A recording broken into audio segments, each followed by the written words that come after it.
দীর্ঘ ১০-১৫ বছর আগেও তাদের নাকি এই রোডটা আরও অনেক ভিতরে গ্রাম ছিল। একটা বন্যায় যেই পরিমাণ খরচ হয়, সেই খরচের টাকায় যদি একটা বাঁধ নির্মাণ করা হয়, আপনি জানেন স্থায়ীভাবে সমাধান হয়। আমরা কি শুধু আশ্বাসই পেয়ে যাব, না এর বাস্তব প্রতিফলনে দেখব? এই যমুনার করাল ঘাসে কত গ্রাম যে চলে গেছে, এই এলাকার মানুষের সাথে কথা বলে জানতে পারলাম দীর্ঘ ১০-১৫ বছর আগেও তাদের নাকি এই রোডটা আরও অনেক ভিতরে গ্রাম ছিল।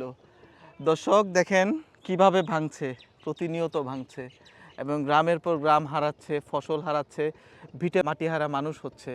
এই মানুষগুলোর আশ্রয় কই? সরকারেরই বা উদ্যোগ কী?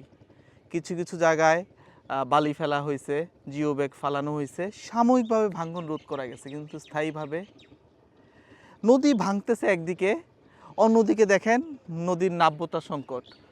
একটু বর্ষাকালে যদি ভারত পানি ছেড়ে দেয়, পানি উপচে দুই পাশে বন্যায় আবারও ক্ষতি, মানুষের ঘরবাড়ির ক্ষতি, গবাদি পশুর ক্ষতি, ফসলের ক্ষতি।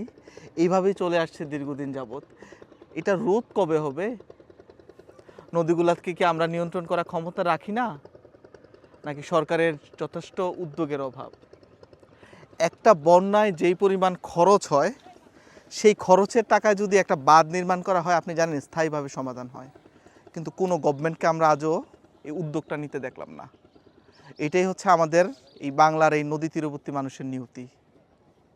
আমরা কি শুধু আশ্বাসই পেয়ে যাব, না এর বাস্তব প্রতিফলনে দেখব? প্রশ্নটা রইল আপনার কাছে।